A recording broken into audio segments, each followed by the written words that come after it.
ce plan d'action commerciale. C'est un document qui est interne, alors je le dis à l'entreprise, en sachant que je dis interne à l'entreprise,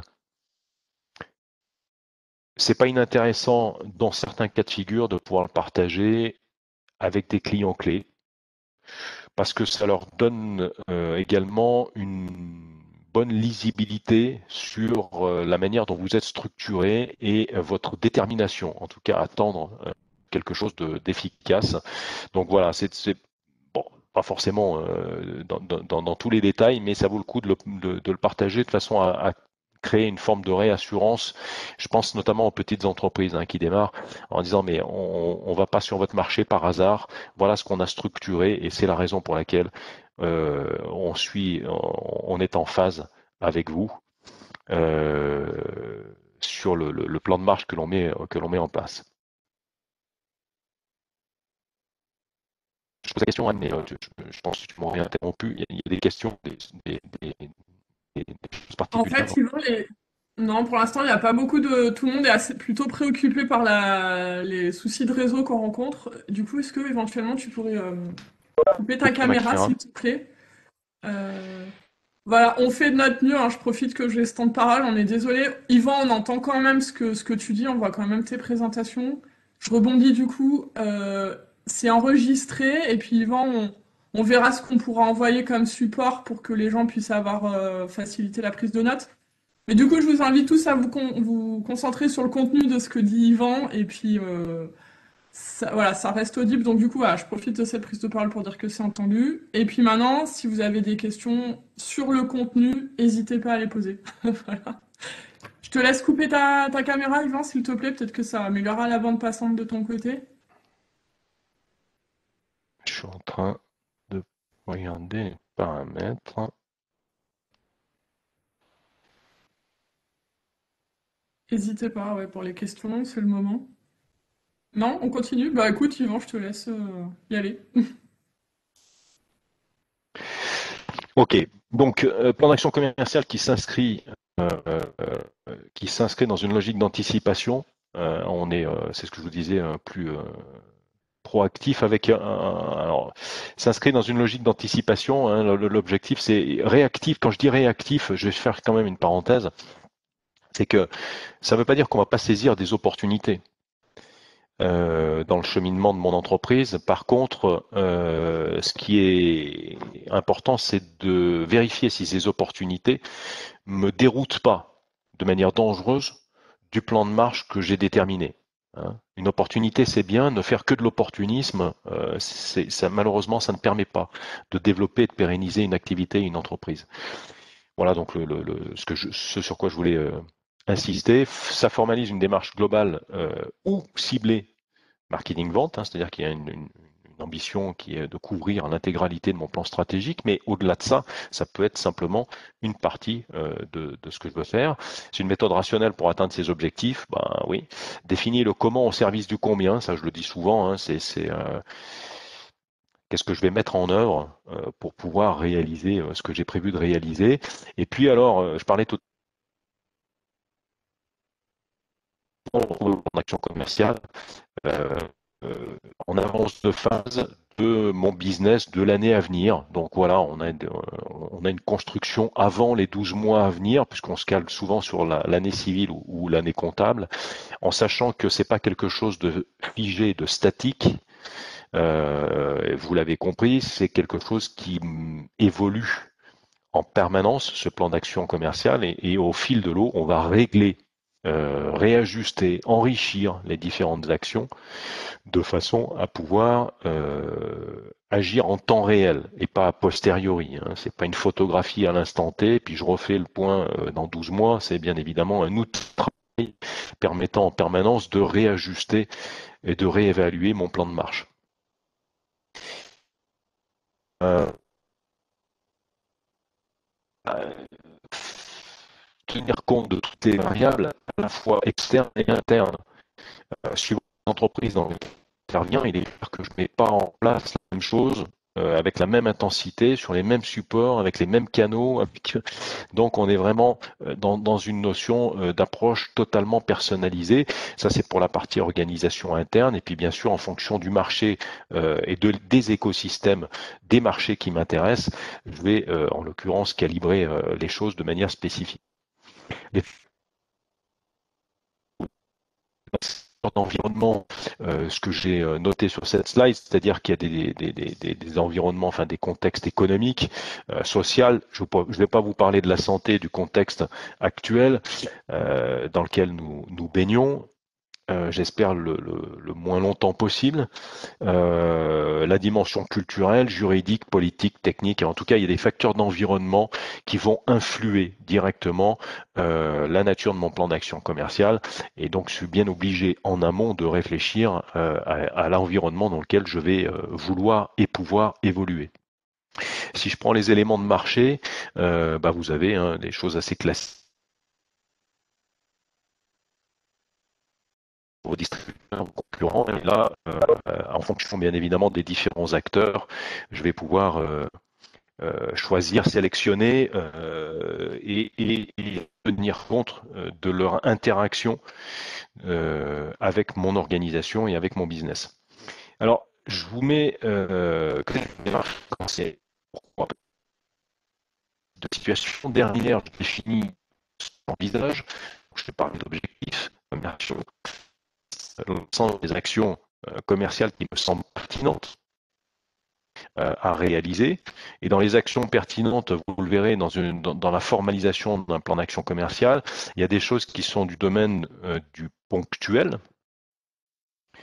Et puis, on a des choses qui sont plus récurrentes en termes d'action. Dans une action ponctuelle, je peux très bien avoir une action de marketing opérationnel, un salon, ça sera une action ponctuelle dans un plan d'action commerciale. Et puis des actions récurrentes, je vais avoir mon plan de prospection avec de manière hebdomadaire une quantité, une qualité de prospection à réaliser pour pouvoir alimenter mon portefeuille d'affaires, mon pipe. Donc on aura des actions globales et des actions spécifiques, et puis bien sûr des choses qui sont récurrentes et des choses qui sont plus ponctuelles. La réflexion autour des moyens commerciaux dont je dispose, quelles sont les modalités d'exécution et les échéances. On le verra toujours dans la formalisation en fait de ce plan d'action commercial.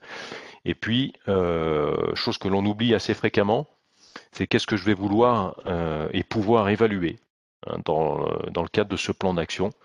Donc c'est important de lister les indicateurs qui me semblent pertinents et de décrire quel est le processus me permettant justement de fiabiliser ces indicateurs.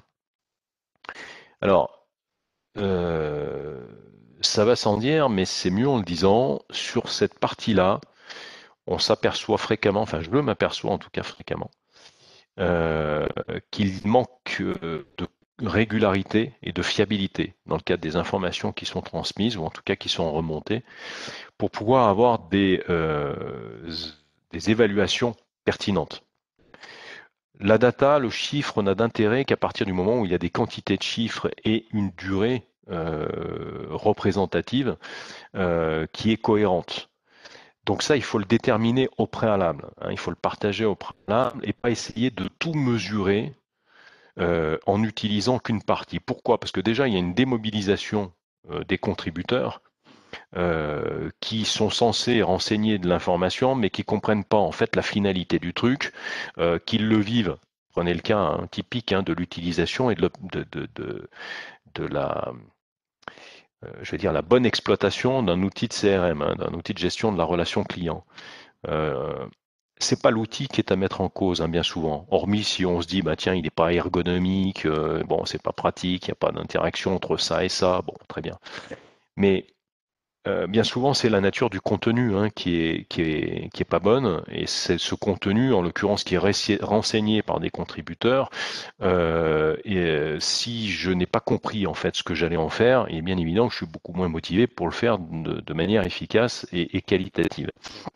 Donc, réfléchissez à ce qui est pour vous dans votre activité pertinent d'évaluer en termes de points de passage, hein, d'indicateurs, et à partir de là, vous construisez tout le processus avec la sensibilisation et la formation de toutes les personnes parties prenantes, de façon à ce que ça se passe du mieux possible et surtout qu'elles puissent l'exploiter et se l'approprier. Si on ne passe pas par cette étape, si on n'est pas vigilant sur ce prérequis, il est clair que derrière, on aura des outils et des éléments de suivi qui malheureusement ne sont pas suffisamment exploitables, pas suffisamment pertinents, pas suffisamment fiables pour pouvoir en tirer à la fois des conclusions, mais surtout, hein, au-delà des conclusions, c'est des actions correctrices. Hein. La photographie, la cartographie, l'indicateur n'a vocation qu'à vous donner un outil d'aide à la décision, mais ensuite, il est nécessaire de mettre en place les actions correctrices. Je continue puisque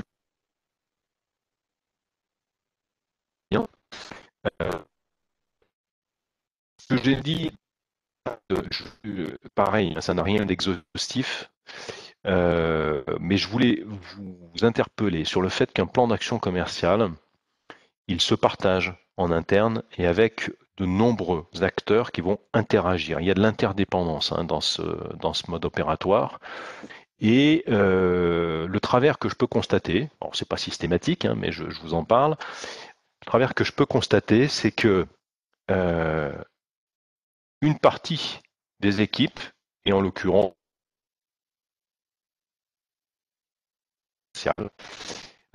travaille et met en place des ingrédients sans forcément associer l'ensemble des autres directions opérationnelles et concernés directement ou indirectement. Je dis indirectement parce que leur contribution, elle est peut-être très limitée, mais elle fait partie de l'efficacité du processus global. Hein. C'est cette contribution collective, individuelle, pardon, au service du collectif. Et dans la mise en mouvement, dans l'éclairage que ça peut donner, hein, dans cette capacité à agir et à se mettre en mouvement, et en parallèle de cela, à pouvoir mesurer au global si ça a été efficace ou pas, ça ne se fait qu'à partir du moment où tout le monde est concerné et se sent concerné par le sujet. Or, c'est dommage de ne pas associer les chefs de projet, peut-être d'autres services, notamment la RH, sur qu'est-ce qu'on envisage de faire en termes d'action commerciale, parce que c'est le sens de l'histoire qui va se dérouler et à partir de cette histoire, je vais de manière potentielle hein, et possible vous solliciter pour m'aider dans cette démarche. Donc, si je garde le truc dans mon coin avec une petite partie de l'équipe, mais que je ne l'ai pas partagé, le sens, la vision, le cap que je suis en train de donner est compris. Alors, encore faut-il hein, qu'on ait passé cette étape, parce que parfois ça manque, mais si j'ai compris le sens, le cap, la vision, les objectifs que l'entreprise, que le collectif s'était fixé, c'est aussi intéressant de savoir comment elle s'y prend. Hein, pour pouvoir y aller dans cette voie-là. Parce que je peux peut-être avoir des idées intéressantes ou une contribution possible. Hein. Regardez ce qui se passe notamment dans l'exploitation et le relais d'informations sur les réseaux sociaux à titre personnel, pas simplement au nom de l'entreprise, de la personne morale. Eh ben, on peut très bien jouer son rôle actif en mettant en évidence, en valorisant, en étant fier de ce qui a été réalisé dans le cadre de son entreprise, et ça va avoir une résonance à la fois en termes d'image, de notoriété, voire le cas échéant de génération de leads. Et ça, c'est bien la contribution individuelle au service du collectif. Donc quand on écrit un plan d'action commerciale, moi je le dis systématiquement, partagez-le en interne, présentez-le, d'accord? De façon à ce qu'il y ait une forme d'appropriation collective au plan de marque qu'on est en train de définir, puisque ça remet aussi le client au cœur des préoccupations. Hein, c'est pas simplement j'ai une fonction commerciale d'un côté, puis en parallèle de ça, qui vit sur un chemin vicinal, j'ai une équipe technique qui fait son job. Non, c'est si je me remets le client au cœur des préoccupations, le plan d'action commerciale, il est global et il concerne tout le monde. Hein. Voilà ce que je voulais mettre en évidence, en tout cas insister dans le cadre de cette slide, hein, c'est qu'il y a de multiples acteurs dans l'entreprise, il faut les associer et qu'il va y avoir des interactions dans la mise en œuvre. J'espère que je ne vais pas trop vite. Alors, des objectifs clairs et partagés, je peux vous assurer, je pense que vous le vivez peut-être, vous, dans certaines de vos organisations, qu'on a des cas de figure où les objectifs sont pas clairs. Et donc, on a derrière tous les travers possibles et inimaginables d'interprétation individuelle qui fait que on n'est pas dans une dynamique de groupe, on n'a pas une équipe, on a un groupe en fait. Hein. On a une somme d'individus qui fait son job et qui pense bien faire son job, mais en ordre dispersé. Et ça tue et ça nuit considérablement à l'efficience du collectif. Donc, et là j'encourage les managers, le cas échéant, lorsqu'il y a des objectifs, faites en sorte de les partager de manière claire, explicite, de façon à ce qu'il n'y ait pas d'ambiguïté dans le plan de marche que l'on a déterminé, de façon à ce que derrière on puisse avoir une mise en mouvement qui est cohérente par rapport aux ambitions que l'on s'est fixées. Je dis cela, je ne vois pas les caméras, mais je suis certain que certains d'entre vous sourient par rapport à ces propos. Donc des objectifs stratégiques, quantitatifs, qualitatifs, il n'y a pas, j'allais dire que tous sont importants, et le plan d'action commercial est censé tenir compte et être en cohérence avec l'ensemble de ces objectifs. Alors les moyens dont vous disposez, qui font partie des contenus du plan d'action commercial, il y en a une multitude de choses, des salons, des sponsoring, du mécénat, des partenaires, prescripteurs, votre force de vente. Alors j'ai mis formation, la montée en compétence des collaborateurs. Vous le verrez, je vous ai mis une petite slide à la fin que j'ai appelée des facteurs clés de succès. Vous avez des collaborateurs parfois à qui on demande de réaliser une action ou en l'occurrence de d'écrire un plan d'action commercial qui ne l'ont jamais fait et qui ne savent pas par quel bout prendre le truc. Donc ils vont le faire avec plein de bonne volonté, avec leur référentiel. Et bien évidemment, il va y avoir des trous dans la raquette. Bien évidemment, ça ne va pas être dans l'ordre et dans le sens qu'on avait imaginé. Bien évidemment, il va y avoir de l'itération. Gagnons du temps. Faisons en sorte de parler la même langue. Et donc, en définitive, si on explique au préalable comment ça fonctionne et ce qu'on attend, c'est quand même beaucoup plus simple de pouvoir obtenir à la fois l'adhésion et l'efficacité des contributeurs à la mise en place du plan d'action commercial. Donc, force de vente et formation des forces de vente sur les différents sujets. Là, je ne vous parle pas de la formation.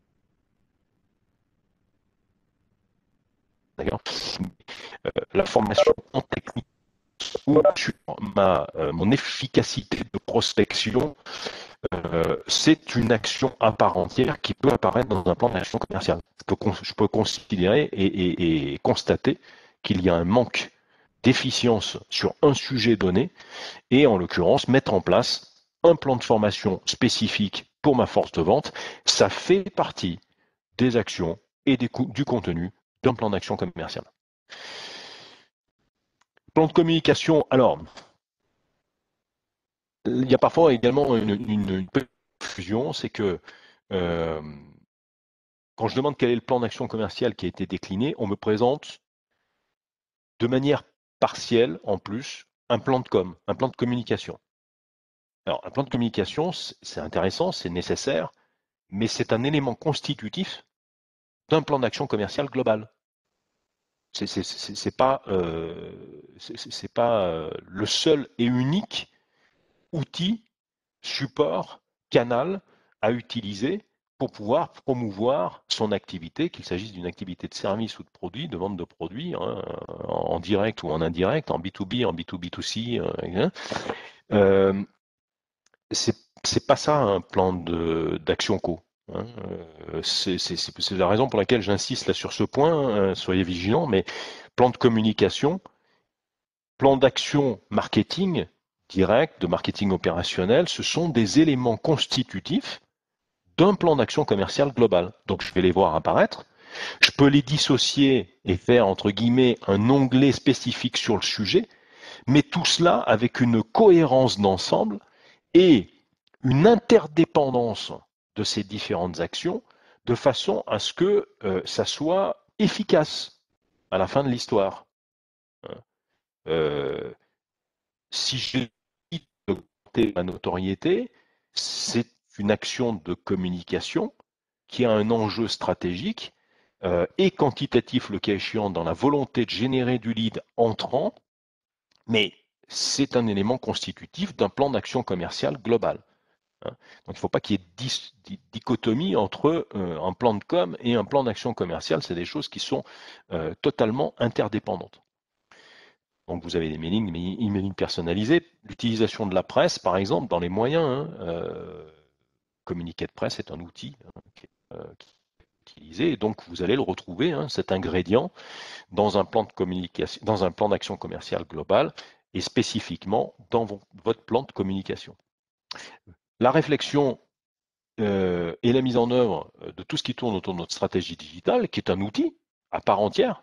C'est pas votre stratégie. La mise en place d'une stratégie digitale, c'est pas une finalité, c'est un moyen. En l'occurrence, ce qui va me permettre de me faciliter l'atteinte de mes différents objectifs stratégiques, quantitatifs, qualitatifs. Mais voilà, il était de renforcer, de construire mon image et en complément de ça, je vais vouloir générer du lead. Donc je réfléchis de manière globale à ce que je vais pouvoir mettre en œuvre, à la fois en termes de communication et de stratégie, qui est un outil de communication puissant, mais ça fait partie des ingrédients qu'on retrouve dans un plan d'action commercial. Pareil pour les réseaux sociaux et les réseaux de partenaires, je les associe, je vous ai mis les deux en même temps, ces principes de ce que l'on appelle selling, c'est pas uniquement du digital. Social selling, c'est tout ce qui va me permettre de rentrer en résonance, en interaction, de créer des opportunités de contact avec des interlocuteurs et peu importe le canal que j'utilise, physique ou distanciel numérique. Alors ça se pratique beaucoup moins en ce moment, vous l'avez constaté. C'est pas la saison des grandes conférences et des petits déjeuners. Mais en tout état de cause, ça dans un monde avant, ça existait. Et j'espère que ça reviendra et que ça existera demain. Mais en tout cas, c'est un outil et c'est un moyen que vous pouvez utiliser, bien évidemment, pour générer du business. Et ça fait partie, bien sûr, des ingrédients qu'on va retrouver planifiés, organisés, structurés dans un plan d'action commerciale. Puisque dans les événements qu'on va pouvoir générer, il y a toujours l'avant événement pour qu'il se passe bien, le pendant événement et puis l'après événement. Qu'est-ce qu'on fait de toute la matière qu'on a récupérée, de ce que l'on a mis en œuvre dans le cadre de l'événement que l'on a généré. Je vous ai noté les organisations professionnelles parce que ça fait partie de l'écosystème et donc ça vaut le coup de réfléchir à la manière dont vous pouvez les mettre à contribution, les solliciter, être adhérent, actif ou moins actif pour toujours pareil, générer des opportunités de contact, augmenter votre notoriété, renforcer votre image, etc., etc. Des séminaires, voilà. Bon, alors la liste n'est pas exhaustive, il y en a peut-être d'autres, mais en tout cas vous disposez et on doit retrouver dans le contenu d'un plan d'action commerciale, un certain nombre de moyens que l'on va activer. Et quand on a cité ces moyens, c'est bien évidemment qu'est-ce que l'on en fait de ces moyens, qui va être responsable, qui va être contributeur. Mais ça, c'est ce que l'on verra un petit peu plus loin dans la formalisation en fait d'un plan d'action commerciale. En tout cas, formalisation, on va dire théorique, en sachant qu'il n'y a pas forcément un l'art de ce qu'il faut formaliser, chacun d'entre vous peut utiliser des outils plus ou moins efficaces pour pouvoir mettre en place et suivre un plan d'action co.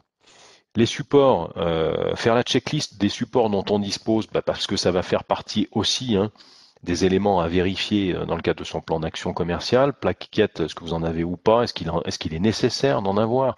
Votre site internet,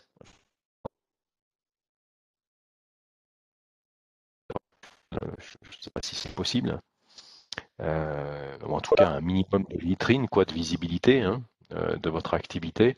Vos fiches produits, vos fiches services, est-ce qu'elles existent ou pas? Est-ce que j'en ai besoin? Des fiches techniques, est-ce que c'est nécessaire, hein, en complémentarité de mes fiches produits? Est-ce que j'ai un catalogue tarifaire dans une offre qui est, alors qu'elle soit standardisée ou pas, mais en tout état de cause, est-ce que j'ai réfléchi à l'ensemble de ces ingrédients? Mes newsletters, est-ce que j'en ai pas? À quelle fréquence? Quel est le contenu que je vais pouvoir mettre en œuvre? Des parutions, des témoignages, tous les documents contractuels dont je dispose, conditions générales, conditions particulières. Enfin, ça, c'est en l'occurrence l'ensemble des ingrédients, des supports dont je dois disposer.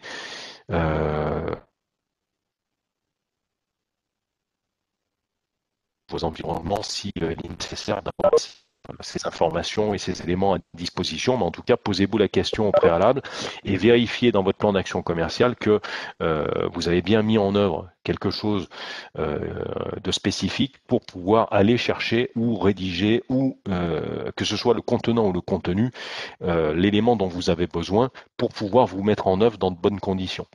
Donc voilà, on a des supports.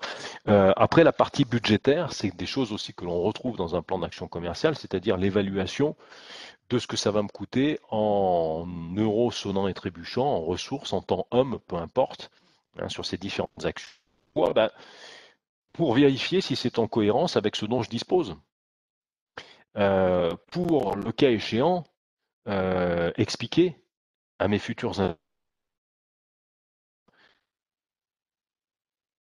pour pouvoir ensuite mettre en œuvre mon plan d'action dans de bonnes conditions. Donc il faut bien que je quantifie à un moment donné l'ensemble de ces actions. Je vous donne un exemple un peu caricatural, mais les plans d'action commerciale, vous listez de manière exhaustive enfin, les actions qui sont nécessaires, et puis vous la sorte, vous apercevez que en fait, ça ne rentre pas dans le cadre. Mais ça ne rentre pas dans le cadre des 7 jours, 7 fois 24 heures, hein, si toutefois vous travaillez 7 jours sur 7 et 24 heures sur 24. Donc, il va bien falloir à un moment donné faire des choix, prioriser, et tout cela n'est possible qu'à partir du moment où j'ai listé l'ensemble des actions nécessaires et que j'ai fait de manière réfléchie, et je serais tenté de vous dire partagée et collégiale, les choix et les priorités, que j'ai défini les priorités que nous étions en mesure de pouvoir mettre en œuvre pour que ça rentre dans le cadre. Ça sert à rien de mettre des actions qui de toute façon ne seront pas faites parce que la bande passante n'est pas suffisante, hein. Donc il y a ce point de vigilance important à avoir au préalable pour vérifier si c'est cohérent ou pas. Anne, Anne est partie. Non, non, non, je suis là, pardon, j'avais coupé mon micro. Il y avait une question, enfin, qui est pas relative au budget, mais qui était sur le plan d'action commerciale qui me paraissait pertinente sur s'il faut le présenter aux différents pilotes séparément ou enfin par service ou lors d'une réunion de groupe. Alors, si vous êtes 2500, ça va être compliqué de les réunir dans un même amphi pour pouvoir leur présenter le plan d'action co. Donc on peut éventuellement le faire par service. Ça dépend vraiment de la taille de l'entreprise et de votre organisation. Je pense que vous, dans une PME dans laquelle vous voulez renforcer ce principe de cohésion et de contribution individuelle, c'est bien de le présenter à l'ensemble des personnes présentes dans l'entreprise. Dans des grosses organisations, je pense qu'on va automatiquement le présenter de manière plus morcelée. Mais le discours doit être le même. Par contre, il ne faut pas qu'il y ait de distorsion, il ne faut pas qu'il y ait de contradiction dans les actions ou de dissonance dans les actions qui sont menées entre les services, hein. Il faut il faut que le fil rouge, en tout cas, soit lisible. la question. Alors, c'était une question de Nicolas Schmitt. Je sais pas Oui, bonjour à s'il tous. nous Je suis la écoute. personne qui a posé la question. Oui, vous avez répondu. Dans mon cadre, je suis dans enfin, je dirige une TPE, donc euh, c'est c'est d'ailleurs souvent une question que je me suis posée. Tout petit groupe, est-ce que on a par conséquent plus de facilité à mettre en place avec les pilotes euh, cette communication-là de manière séparément? Après, vous tendez à dire que c'est parfaitement faisable compte tenu de la taille de l'effectif avec une réunion de groupe. Donc, oui, oui, vous avez répondu à la question. Merci beaucoup. Ouais, parce que cette notion, en fait, je présente le plan d'action global avec l'ensemble des actions. Alors, est-ce que je les détaille ou pas? Ce qui est important, c'est, je présente, ça rassure d'avoir un plan de marche. Ça contribue à mettre en évidence le fait qu'il y ait un cadre, qu'on va pas n'importe où, tous azimuts. Assez souvent quelque chose, un ressenti, une perception hein, des collaborateurs dans une organisation, c'est de dire putain, mais en fait, je comprends pas où on va, quoi. On part d'un côté à droite, d'un côté à gauche. Tout passe par la communication, justement, c'est pas des raisons pour lesquelles, fort des constats que l'on fait à partir des indicateurs qu'on a mis en œuvre, on considère qu'il faut réinjecter un petit peu de cela et puis enlever un petit peu de cet ingrédient-là et puis ça, c'est ce qui va vivre, c'est ce qui va permettre de faire vivre le système. Et donc, ce plan d'action, le présenter dans sa globalité à l'ensemble des collaborateurs, ça me semble nécessaire. Et ensuite, on le verra dans la formalisation. Pour chacune des actions, il y a un responsable de l'action, deux de potentiels contributeurs. Et donc, ce qui est important, c'est de se dire, ben, il faut au moins que les contributeurs identifient à quel moment on va les solliciter, quelle est leur part de responsabilité, quel est leur périmètre de jeu hein, pour être contributeur dans ce plan d'action global. Et ça, je trouve que ça crée beaucoup de cohérence et de cohésion hein, dans les organisations. C'est de se sentir bien évidemment contributeur, mais ça, j'invente rien, ça fait partie des fondamentaux du management. Hein, donc, je suis pas en train d'inventer l'histoire. Ça va, Anne? Il n'y a pas d'autres questions pour l'instant? Très bien. Non, non, c'est des, Ok. voilà, des commentaires positifs. Voilà. Il n'y a pas de Ok. questions pour l'instant. Donc, je reviens sur cette partie budgétaire. Soit vous avez un cadre qui vous est imposé. Euh, vous avez un budget de X, et dans ce budget de X, c'est votre coût commercial. En l'occurrence, vous vous débrouillez, vous faites comme vous pouvez. Ben là, vous construisez l'histoire, hein, vous lancez avec votre équipe, hein, vous organisez, vous arbitrez, vous orchestrez les différentes actions pour que ça rentre dans le cadre budgétaire. Soit vous n'avez pas de fil conducteur, vous ne savez pas. Et là, à ce moment-là, ben, vous listez volontairement, de la même manière, hein, de manière exhaustive, hein, les actions.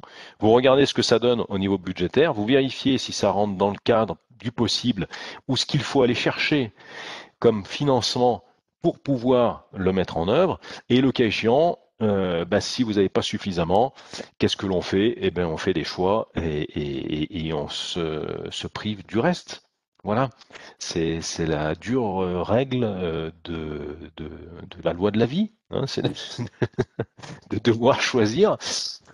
Je peux pas tout prendre, voilà. Donc il va falloir que je sélectionne un certain nombre de choses, mais au moins je le ferai de manière cohérente et pas simplement de manière intuitive. Voilà, j'ai vraiment un travail de préparation en amont qui va me permettre que je vais mettre en œuvre. Et puis chemin faisant, je vais vérifier si c'est réellement efficace ou si au contraire j'ai besoin de réajuster le tir. C'est ce que vous faites, enfin certains d'entre vous, parce que j'ai vu qu'il y avait des organisations qui étaient quand même bien structurées, grosses organisations. Quand vous avez un événement à mettre en œuvre, vous savez le budget dont vous disposez pour pouvoir mettre en œuvre cet événement, et puis vous avez en face de cela un minimum d'exigence de retour sur investissement de l'événement. Hein, c'est pas juste un poste dépense, C'est un poste de création de valeur, et en l'occurrence, il faut derrière vérifier si cette création de valeur, elle est au rendez-vous ou pas. Voilà. Donc, dans un plan d'action commerciale, il est fondamental de pouvoir évaluer en termes de ressources, quelle que soit la nature de la ressource, ce temps homme, de toute façon, ça représente de l'argent, de l'investissement, et de vérifier si c'est en cohérence avec ce dont j'ai besoin. Pour intervenir assez fréquemment dans le monde des startups et pour avoir moi-même été confronté au sujet en tant que co-dirigeant d'une startup, dans la démarche de levée de fonds, en l'occurrence de recherche d'investisseurs, il est clair que plus vous avez quelque chose de construit, de formalisé, de cohérent en termes de plan d'action commerciale, plus vous avez une capacité à rassurer vos interlocuteurs. Donc ça, c'est quelque chose qui est fortement demandé et conseillé dans le cadre d'une recherche de fonds. Faites un bon job de préparation pour dire ce dont vous avez besoin, pour justifier ce dont vous avez besoin et à quelle vitesse de propagation. Et quelle que soit la nature de l'investisseur, que ce soit votre banque, que ce soit des investisseurs privés ou institutionnels dans le cadre d'une levée de fonds, peu importe, faites en sorte d'avoir des éléments factuels à disposition de façon à expliquer dans le cadre de votre plan stratégique quelles sont les ambitions que vous vous fixez et quel est le comment, le mode opératoire, le plan d'entraînement. Je reviens sur ce point, c'est un plan d'entraînement. Quel est le plan d'entraînement optimum pour pouvoir atteindre cet objectif? Et ça, en l'occurrence, je vais devoir aussi le quantifier pour vérifier si c'est faisable ou si ça n'est pas faisable. Au niveau des actions, ce que j'ai noté, donc, c'est de distinguer les actions qui sont ponctuelles et celles qui sont récurrentes. J'en ai déjà parlé. D'écrire la méthodologie pour chacune de ces actions. Ça, je fais un petit focus. Le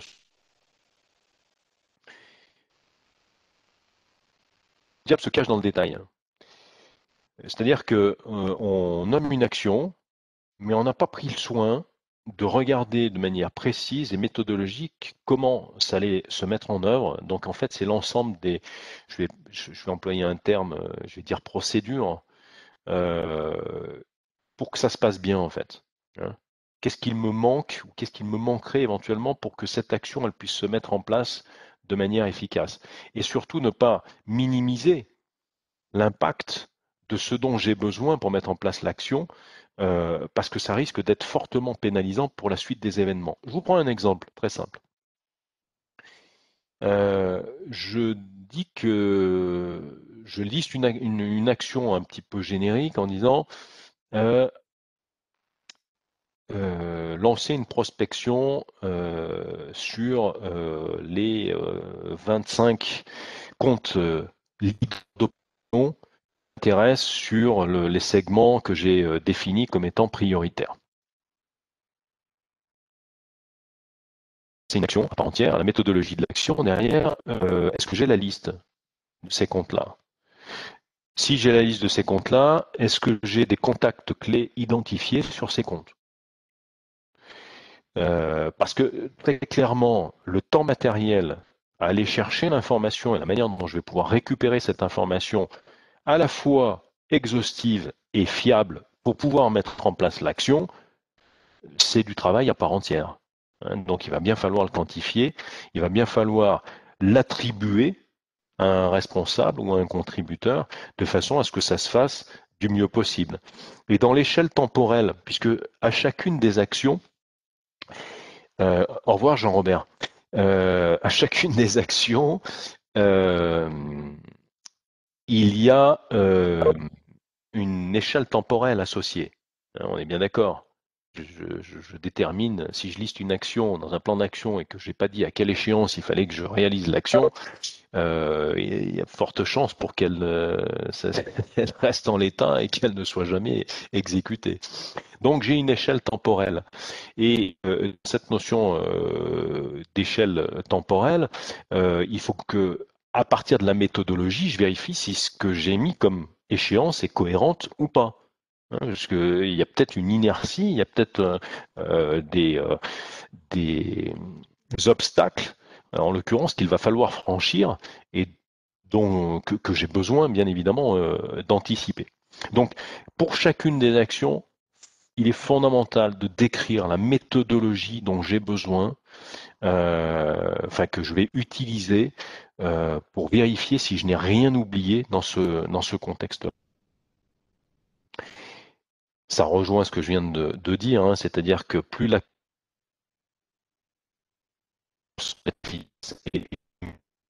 si je reste sur une action générique, automatiquement, il y a de forts risques, en tout cas. Nommer un responsable, c'est fondamental. Un responsable, c'est pas équipe. Parce que là, si je mets dans la colonne responsable, dans la case responsable, ben en fait, pour cette action, c'est l'équipe. C'est toi, c'est moi. Non, mais moi, je pensais que tu l'avais fait. Ah bah oui, ben, c'est dommage parce que moi, je pensais que c'était toi qui l'avais fait. Bon, c'est pas comme ça qu'on va être efficace. Donc, il faut un responsable, en l'occurrence de l'action, et derrière d'éventuels contributeurs. Hein, le responsable de l'action n'est pas forcément celui qui va tout exécuter. Il est simplement là pour vérifier le bon déroulement. Hein, c'est le chef, le mini-chef de projet en ordre de marche, ils ont formé, ils ont compris, enfin, dans les principes de délégation, hein, là aussi ça fait partie des fondamentaux du management, mais dans une démarche de délégation auprès des contributeurs, il va falloir suivre ce cheminement et au fil de l'eau, on est en mesure de réaliser l'action ou pas. Qu'est-ce qui se passe si les échéances ne sont pas tenues? Ça, la conséquence, ça dépend de la nature de l'action. Donc il faudra vérifier s'il y a un décalage dans le temps et il n'y a pas d'incidence, ou peu d'incidence, d'accord, sur le bon déroulement, ou le cas échéant, le fait d'avoir dérapé, là par contre, ça pose un vrai problème. Et donc il vaut mieux l'anticiper plutôt que de faire du curatif et ensuite d'essayer de trouver la bonne thérapie dans une situation d'urgence. J'en la résonance dans cette période. Temporiser chacune des actions, je viens d'en parler, donc chacune des actions se doit d'être définie dans le temps. Alors, formalisation, comment ça se traduit, sur quel support, qu'est-ce qu'il va y avoir en termes d'ingrédients? Alors, moi, là, je vous fais une présentation simplifiée, on est bien d'accord? Je dis simplifiée parce que notamment, typiquement, je vais décaler un petit peu cette... Voilà. Là, typiquement, dans la formalisation simplifiée que je vous mets en exergue, typiquement, je n'ai pas noté, par exemple, de budget ou de ressources, hein, qui est un élément que je peux intégrer et voire qu'il est nécessaire d'intégrer dans un plan d'action commerciale. JFM, voulant dire janvier, février, mars, si toutefois c'était pas très clair. Donc là, j'ai distingué, c'est un exemple, hein, je peux distinguer et segmenter une partie de mon plan d'action sur la prospection.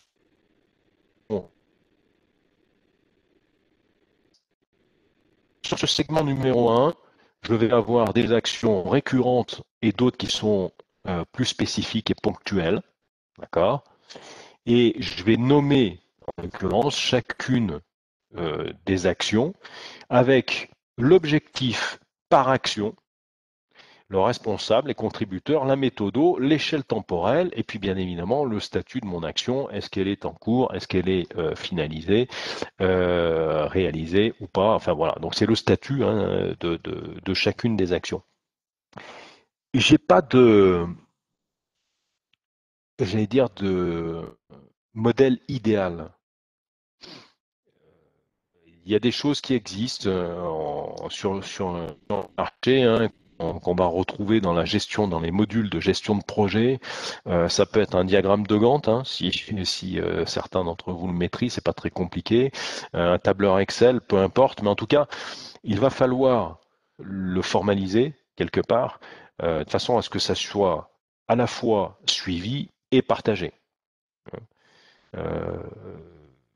je suis en plein dedans là, avec certaines entreprises. Ils ont plein d'idées, c'est intéressant. Ils sont dans l'opérationnel, ils avancent. Hein, il n'y a pas de, il y a pas de problème. Il y a les choses avancent. Le problème, c'est que ça n'est pas formalisé et donc de fait, on va s'acheter à court ou moyen terme une difficulté. Et la difficulté, ça va être, il va y en avoir plusieurs. L'une, ça va être la dispersion. Deux, ça va être l'absence de mesure de l'efficience des différentes actions que j'ai pu mener pour vérifier ce que je dois renforcer et ce que je dois faire, ce que je dois conserver, ce qu'on va appeler des ancrages. Hein. Donc, j'ai plus d'outils, j'ai pas d'outils en l'occurrence pour évaluer l'ensemble des éléments que j'ai mis en œuvre. Alors, tant que tout se passe bien, je serais tenté de vous dire, on va se dire pourquoi se poser la question en fait. Hein. Si j'ai du chiffre, de la marge, de la rentabilité, de la croissance, tout ça, super. Est-ce que c'est pérenne? J'en sais rien. En tout état de cause, je peux difficilement me laisser porter par la vague parce que le jour où il n'y en a plus de vague, je reste sur le sable. Et donc, il est préférable d'anticiper puis de changer peut-être de moyens de locomotion, d'outils de glisse, plutôt que d'attendre simplement la vague avec mon surf, comme Bryce de Nice. Voilà pour la formalisation. Est-ce que sur ce sujet en particulier, vous avez des choses sur lesquelles réagir? On le fera à la fin, vous illustrerez, vous me direz ce que vous avez mis en œuvre, ou ce que vous envisagez de mettre en œuvre.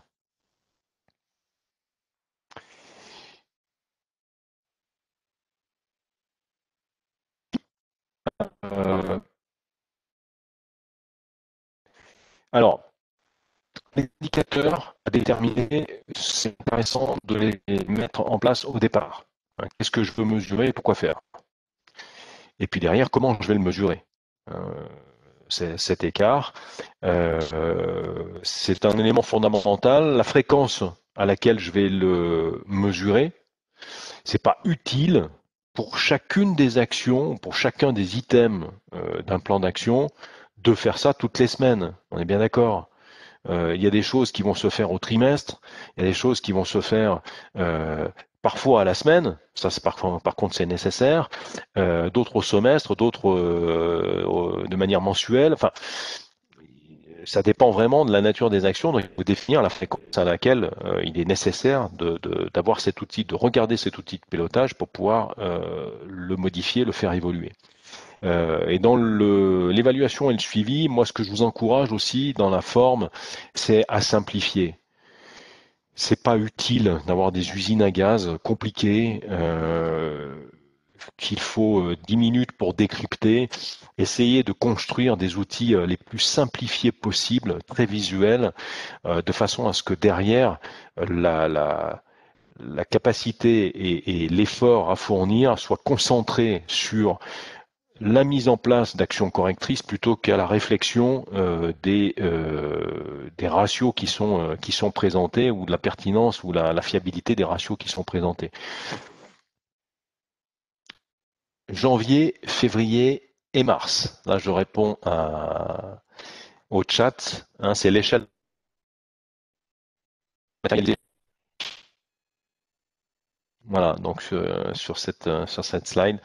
C'est simplement l'échelle temporelle. L'échelle temporelle, comme je le disais au niveau de la fréquence, vous pouvez très bien avoir une nécessité de formaliser dans votre plan d'action commerciale des slots qui sont à la semaine. Hein, S1, S2, S3, S4, etc. Bon, là j'ai mis des mois, mais ça peut être des semaines. Hein. Ça peut être des trimestres. Enfin, bon, c'est à vous de voir, bien évidemment, en fonction des actions, ce qu'il est nécessaire de mettre en œuvre comme granularité, comme finesse d'approche temporelle. Voilà ce que je voulais évoquer avec vous sur la partie suivi. Et puis, en définitive, sur la notion de facteur clé de succès, Je vais vous lister un certain nombre d'éléments et puis on pourra les commenter. On va avoir du temps pour pouvoir échanger, commenter et que vous puissiez nous questionner ou en tout cas illustrer. J'aimerais vraiment que ceux qui sont présents et qui ont un niveau de maturité peut-être plus avancé puissent partager leurs expériences avec de plus jeunes entrepreneurs, puisque là on a la chance là dans ce pôle je crois qu'il y a 54 personnes. Tu me disais Anne. C'est vraiment très éclectique. Il y a des petites entreprises qui ont un niveau de maturité très très faible, enfin qui sont de jeunes entreprises. Et puis en parallèle de cela, on a nos entreprises plus matures qui ont beaucoup plus d'antériorité, donc qui ont déjà mis en place des choses. Donc n'hésitez pas à partager, à illustrer, à commenter vos expériences, vos propres expériences, de façon à ce que ça soit le plus bénéfique possible, que ces 2 heures passées ensemble soient les plus bénéfiques possibles pour chacun d'entre vous. Donc, dans les facteurs clés de succès, la précision des variables.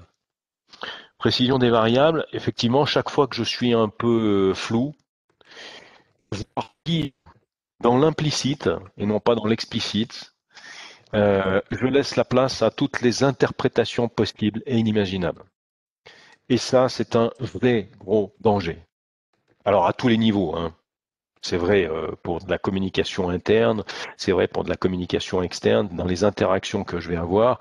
À chaque fois, il faut vraiment, vraiment qu'il y ait une précision à la fois des objectifs, des échéances, de la nature de l'action, quel est le responsable de l'action, etc. Rentrer dans le détail. Ensuite, l'évaluation des interactions, je reprends la slide que je vous ai présentée. C'est de dire... si j'ai pas associé tout le monde, il est assez logique que lorsque je vais les mettre à contribution sur une action spécifique, c'est beaucoup plus compliqué de leur expliquer que c'est dans le cadre d'une cohérence globale, parce qu'ils ne se projettent pas, ils ne voient pas en fait l'ensemble du processus qui a été mis en œuvre dans le cadre de l'écriture et de la réflexion autour de ce plan d'action commercial. Donc associer un maximum de collaborateurs, ceux qui sont bien évidemment directement ou indirectement concernés ou sensibilisés ou motivés dans le cadre du de la structure, mais je pense que c'est quand même une très large partie de la population qui compose une organisation, une entreprise, pour ne pas dire la totalité. Communication, valorisation aux équipes, ça fait partie, c'est conséquence ou le moyen, l'élément dont je dispose pour travailler cette notion d'évaluation du chaînage et des interactions dans les organisations. Mettre en place des moyens cohérents. Ben oui, parce que si je commence à réfléchir à des trucs qui ne rentreront jamais dans le cadre, ou à les laisser en tout cas dans le plan d'action commercial en sachant pertinemment qu'on aura toutes les difficultés pour les faire aboutir, c'est pas utile. On se pollue, on crée de la surcharge mentale, malheureusement pour rien. Donc tant qu'à faire, autant sélectionner ce qui nous semble cohérent avec des objectifs. Je ne vais pas vouloir faire un objectif SMART spécifique, mesurable, accessible, réaliste, temporisé, ou mesurable, accessible, lisible, individualisé, négocié, peu importe les acronymes que vous utilisez. En tout cas, il faut que ces objectifs et les moyens que vous mettez en œuvre soient en cohérence avec l'atteinte de ces objectifs. Et s'il y a un trou dans la raquette et que vous avez besoin de fonds, eh ben, il faut réfléchir à la manière dont vous allez renforcer vos ressources de façon à pouvoir prendre la place. Mettre en place des indicateurs de suivi adaptés, voilà, pas revenir sur le sujet. Mesurer ces écarts, réajuster. La photographie, c'est pas une sanction. La photographie, c'est les indicateurs, la data, c'est quelque chose qui est factuel. Voilà, c'est dans un premier temps non interprété. C'est ce qui se passe. C'est la pixelisation minimum, c'est-à-dire la netteté, la clarté maximum pour une image qui se doit d'être exhaustive. Et puis à partir de là, eh ben, on va réfléchir à ce que l'on met en œuvre pour pouvoir modifier, renforcer ou abandonner le cas échéant. Plan d'action co, je vous l'ai dit dans le déroulé, c'est pas j'écris l'histoire et elle est inscrite dans le marbre et on n'en changera pas et on fera le bilan à la fin de l'année. Ça, c'est dangereux. Hein. C'est pareil pour un plan d'entraînement. Hein. Quand vous mettez en place un plan d'entraînement pour un sportif, vous avez une multitude d'ingrédients dans un plan d'entraînement, y compris de la diététique, euh, préparation mentale, etc., etc. Si vous constatez des dérives, ou en l'occurrence un dysfonctionnement, vous allez renforcer votre plan d'entraînement sur une ou plusieurs thématiques. Mais en tout état de cause, vous ne le laissez pas en l'état. Vous continuez pas à faire la même chose pour que ça entraîne les mêmes erreurs, les mêmes constats. Donc, vous allez le faire évoluer quasiment en temps réel au fil de l'eau. Par contre, vous avez un fil rouge. Et ce fil rouge, il faut essayer de le. Je mets capacité de remise en cause. Et dans la capacité de remise en cause, là, je fais une petite parenthèse. Plus que vécu, sachez aussi analyser ce qui fonctionne bien pour le renforcer. Ne faites pas un focus uniquement et exclusivement sur le verre à moitié vide. Ça pourrait presque être une philosophie de vie, ça. Si je parle d'énergie positive, en l'occurrence, c'est être capable de voir ce qui fonctionne bien et de réfléchir à la manière dont je peux le dupliquer, le renforcer, et puis bien sûr, de regarder ce qui fonctionne moins bien et de le dupliquer et de le renforcer. Quand je parlais de chaînage et d'interaction, dans les éléments qui fonctionnent bien, pensez aussi à le partager au sein de l'organisation au travers du plan d'action commercial, mais sachez le partager et de façon à ce qu'il y ait une augmentation et un cercle vertueux qui se mettent en place pour rentrer dans un principe d'amélioration continue. L'objectif, c'est pas d'avoir un truc précieux qui fonctionne bien à droite et j'en parle surtout pas à gauche parce qu'il a qu'à se débrouiller, il apprendra sur le tas. Ouais, c'est sympa d'apprendre sur le tas, mais le problème c'est que pendant ce temps, on crame du cash. Donc on est en train de taper dans la trésorerie de la boîte, donc tant qu'à faire, autant gagner du temps. Essayez d'évaluer vos budgets correctement, c'est mieux pour savoir ce dont vous avez besoin, ce dont vous disposez, et puis surtout ce qu'il vous reste peut-être en termes de disponibilité. Point de passage formel et fréquent, oui, parce que si je ne fais pas ce checkpoint régulier, je n'ai pas de possibilité d'évaluation en l'occurrence, et notamment quand je dis évaluation, c'est aussi la capacité à l'ensemble des contributeurs, pour l'ensemble des contributeurs, de rendre compte à la fois de ce qui a bien fonctionné et peut-être de ce qui fonctionne moins bien. Donc il faut vraiment qu'il y ait au fil de l'eau, avec une fréquence qui reste des points de passage formels.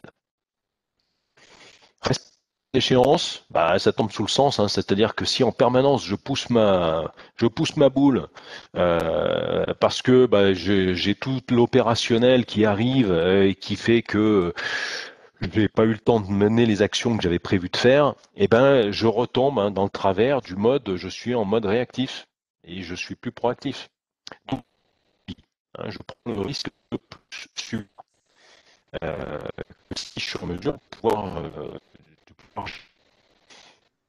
c'est un point qui est quand même très très important, et c'est pour ça que je reviens dessus et que j'insiste. Cette notion de fil rouge et de gestion de priorité, de regard critique sur la contribution de l'opportunité qui arrive dans mon plan de marche. Elle se doit d'être à la fois évaluée, mais surtout évaluée de manière lucide et collégiale.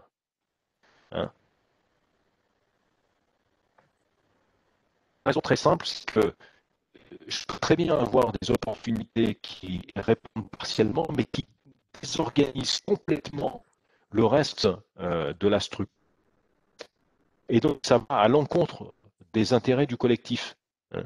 Et j'insiste, on ne peut pas construire une boîte sur de l'opportunisme. On peut la pérenniser et la construire qu'à partir du moment où on a réfléchi à un plan de marche et que derrière, on sait intelligemment saisir des opportunités. C'est totalement différent.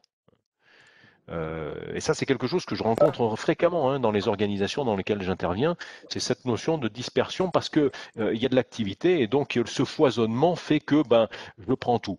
Pensez à une formulation qui est très simple, qui trop embrasse mal étreint.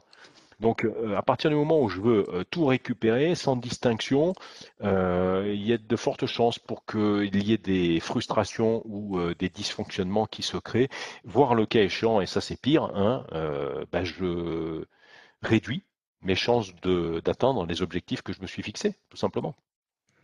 Regardez le principe d'une entreprise, je vais reprendre le cas d'une start-up. Dans le cas d'une start-up qui malheureusement se disperse trop, et qui n'a pas réfléchi, rédigé un plan d'action commerciale spécifique avec un cadre un peu plus restrictif, notamment dans le cadre de son ciblage, qu'est-ce qui se passe? Elle crame du cash, elle a besoin de trésor, et puis au bout d'un moment, la trésor, elle s'arrête. Il n'y a pas de transformation, ou pas assez, il n'y a plus de trésor, et elle meurt. Voilà. Donc, ça vaut le coup quand même de se poser la question de ce principe de dispersion pour revenir bien évidemment au facteur clé de succès que j'étais en train d'évoquer. Et puis, dernier point que j'ai nommé, c'est la formation et le management des contributeurs. Vous ne pouvez pas demander comme ça à brûle-pourpoint à quelqu'un de rédiger un plan d'action commerciale si vous n'avez pas au préalable vérifié qu'il savait mettre en place et formaliser ce que vous êtes en droit d'attendre.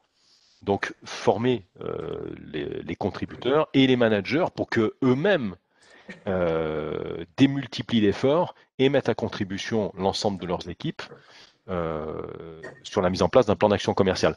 Là, pour ceux qui sont les plus, pour les équipes les plus nombreuses, enfin ceux qui ont un effectif plus important, une des règles de base, quand on met en place en tant que patron des ventes ou manager une action commerciale, chacun des membres de l'équipe va construire, écrire, proposer un plan d'action commerciale. Une fois de plus, un des fondamentaux du management. Si je ne me suis pas mis en mouvement et c'est pas de ma propre initiative et qu'on me donne le produit prédigéré, ma capacité à agir est beaucoup plus faible que si j'ai été un contributeur actif avec parfois des choix, des priorités un peu castratrices. Qui me semble pertinent que et en l'occurrence mis en œuvre. Il y a un juge arbitre, d'accord? Il va falloir arbitrer. Mais en tout état de cause, j'ai au moins contribué, donc ça fait partie bien évidemment des fondamentaux.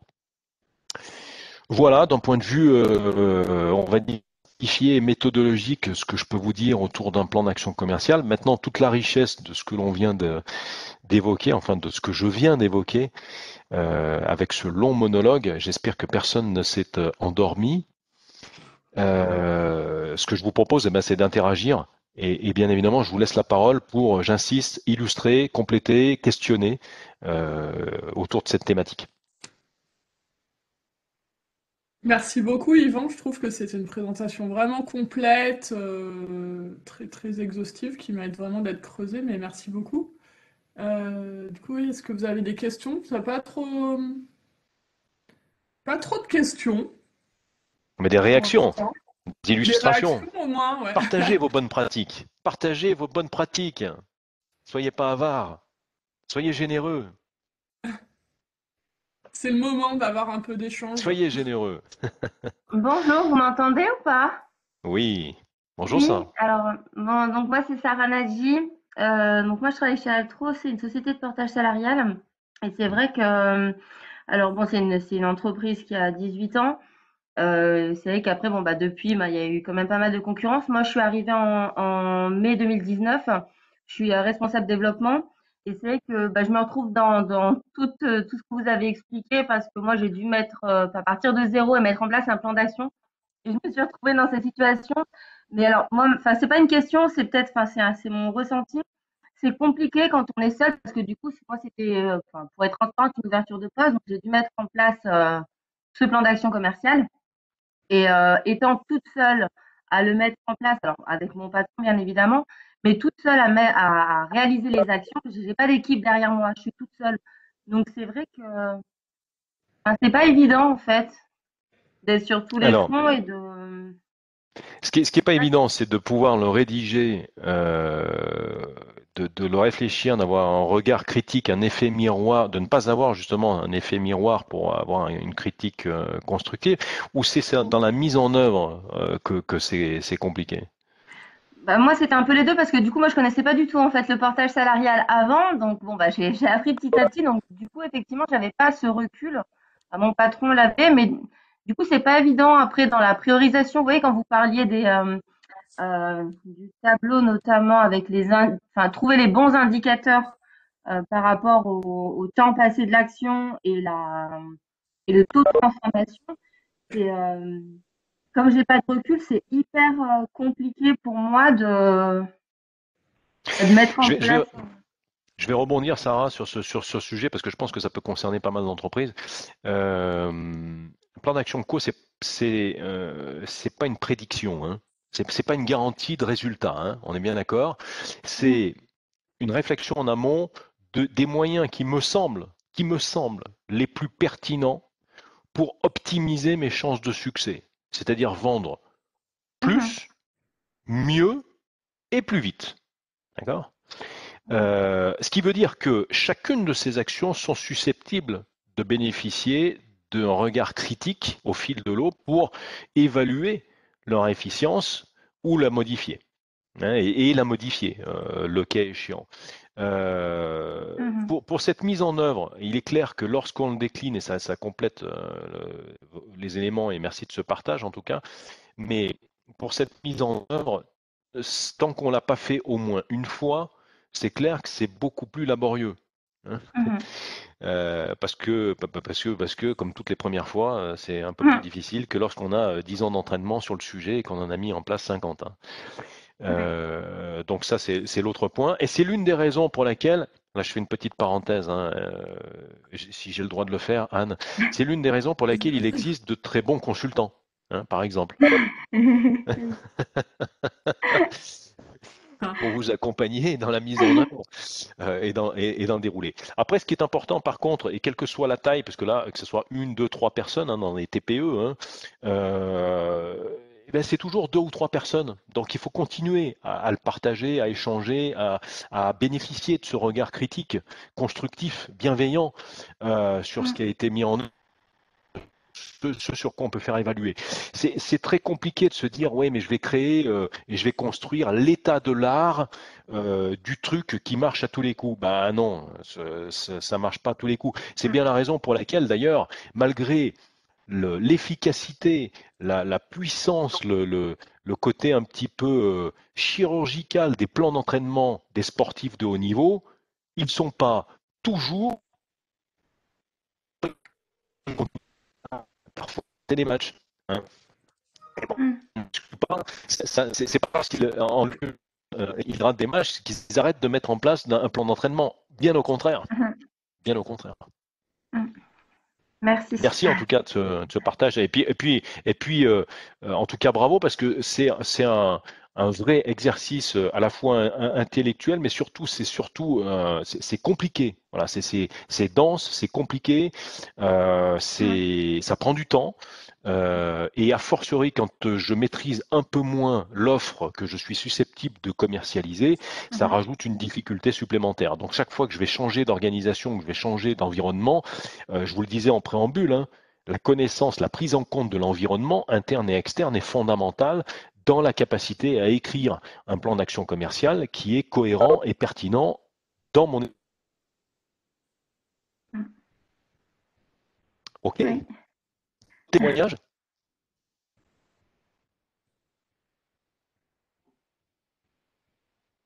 Attention parce que j'ai la liste des présents. Je vais aller vous chercher, les gars. Pour ceux que je connais, je vais aller vous chercher.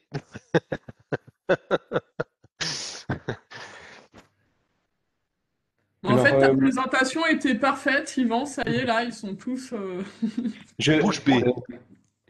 Nicolas Schmitt, à nouveau de la société Odontech Léon, Oui. j'avais posé la question tout à l'heure. Donc, alors, c'est pas forcément une question, enfin, une question. Je ne sais pas si ça peut nécessiter une réponse, mais vous disiez tout à l'heure qu'un plan d'action se constitue, enfin, se construit avec les différents pilotes de processus et il ne faut pas forcément fournir les outils prédigérés aux collaborateurs, leur fournir des choses trop directives au risque de réduire un petit peu leur périmètre d'action.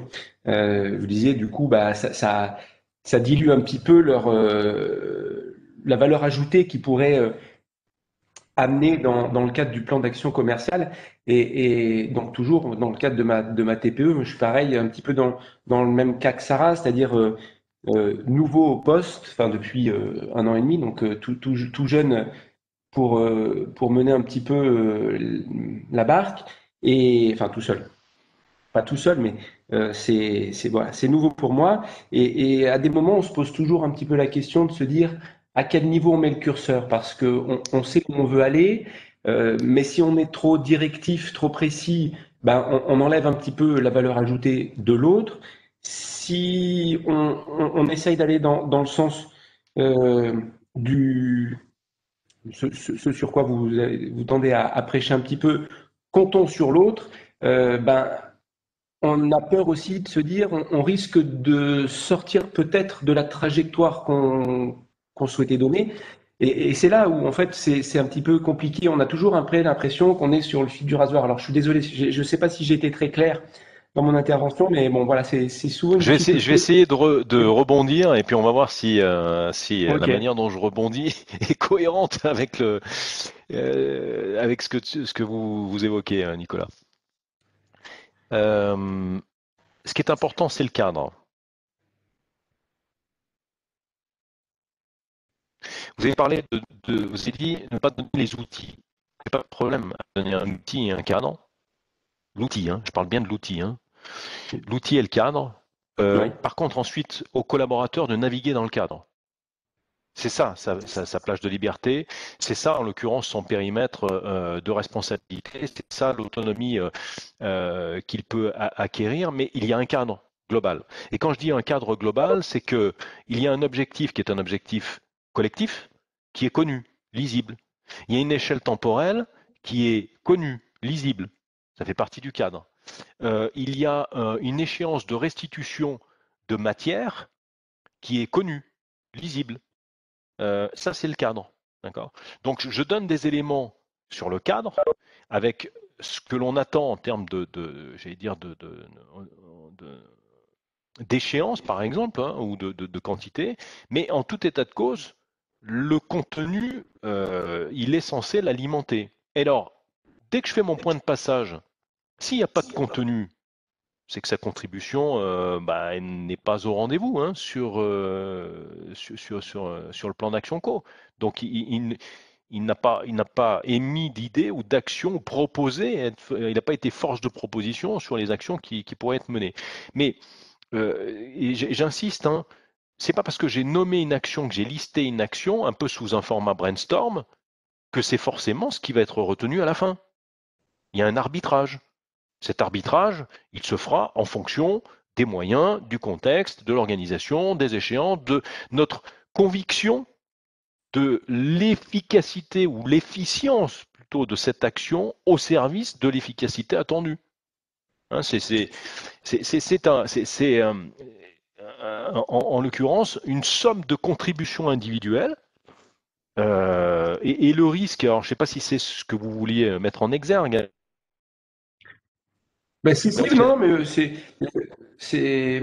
je peux que vous rejoindre, hein. Après, comme je vous disais, c'était pas forcément une question, c'est juste une observation. C'est que c'est toujours difficile un petit peu de D'accord. positionner le curseur entre voilà la Ouais. valeur ajoutée et un peu le libre arbitre et faire jouer les compétences des collaborateurs, des pilotes de chaque service et essayer de garder focus le but, la trajectoire qu'on souhaite donner dès le départ, en fait. Et En fait, toutes les idées sont bonnes, mais on ne la prendra pas toutes.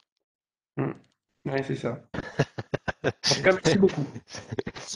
Ça génère de toute façon, la vie est faite de frustration, hein, comme vous l'avez constaté, donc ça fera partie de leur quotidien.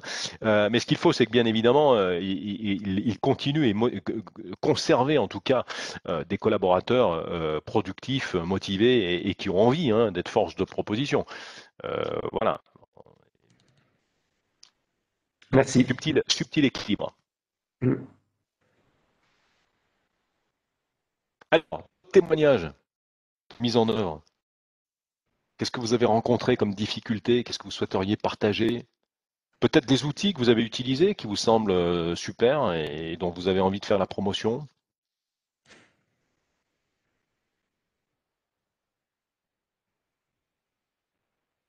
Waouh! Il y a un excès de timidité. Bah, peut-être qu'on peut demander des réponses. Où est-ce que vous en êtes dans votre stratégie commerciale? Est-ce que c'était pour avoir les prémices? Est-ce que du coup, là, ils sont venus chercher les éléments et que c'est pour ça qu'ils réalisent pas? Je sais pas. Par exemple.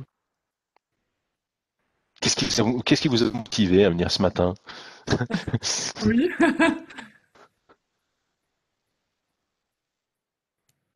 On va faire comme à l'école, on va aller les chercher, Yvan. Moi, je veux bien prendre la parole, Mais du coup. bien sûr, le micro est ouvert. Oui, oui, je l'ai activé. Euh, du coup, moi, pourquoi je suis venue ce matin, à 11 heures? Du coup, parce que justement, comme je l'expliquais, moi, je l'ai fait il y a bien un an maintenant. Et du coup, je voulais conforter, avoir une assise par rapport à justement ce que j'avais mis en place avec mon patron. On avait été aidé aussi par une personne qui est intervenue, qu'on connaissait déjà. Et du coup, ça rejoint très bien toute cette présentation avec des enjeux, des actions, des taux de transformation, etc. Donc voilà, c'était plus pour conforter que j'étais sur le bon chemin, même s'il y a, enfin voilà, il y a encore du travail, mais encore une fois, rien n'est fixe, figé dans le marbre et faut s'adapter au fur et à mesure. En tout cas, c'était une super présentation et effectivement, elle était parfaite. Merci, Voilà. je prends. Merci à vous. J'ai vu des gens de chez Petzl, il me semble.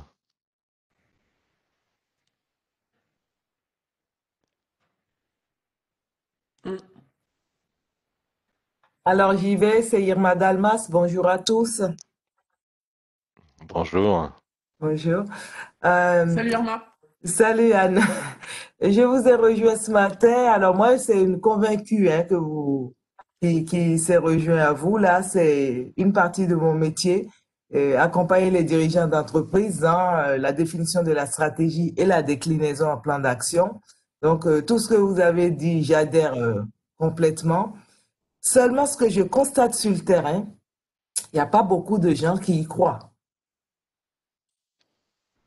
Et donc, ils ne se donnent pas la peine, parce que c'est quand même un gros travail, hein, de travailler le plan d'action pour pouvoir gagner en efficacité derrière. Donc voilà ce que je voulais apporter à cette présentation, qui était une très belle présentation. Je rejoins tout ce qui a été dit et bravo. Merci. Merci. Oui, c'est un effort important. Mais je serais tenté de vous dire, c'est quelque part un peu la clé de succès. C'est-à-dire Mhm. que si j'ai une ambition forte, mais que je ne me donne pas les moyens d'atteindre cette ambition, c'est pas la peine de prendre le départ. D'accord, d'accord. Et c'est pour ça que je fais le parallèle avec le monde sportif, c'est-à-dire que si j'ai des ambitions de gagner le championnat ou l'ambition de gagner le championnat, eh ben il est clair que ça va passer par une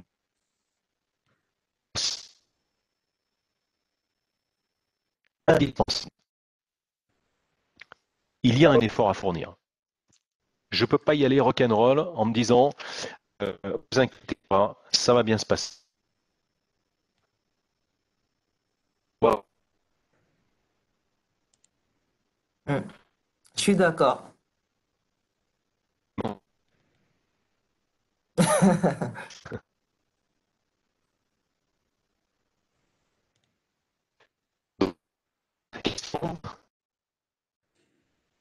Témoignage. Oui, toujours Alexandre Schalk. société Petzel, responsable commercial sur le Bonjour. Pacifique. J'ai entendu que vous m'aviez appelé. Pourquoi brancher le micro, excusez-moi. Pas permis de nommer qui que ce soit. Alors, je ne sais pas si vous l'avez nommé, si vous avez déjà travaillé avec une société. Personnellement, moi non, pas avec Navica en tout cas. J'ai pas.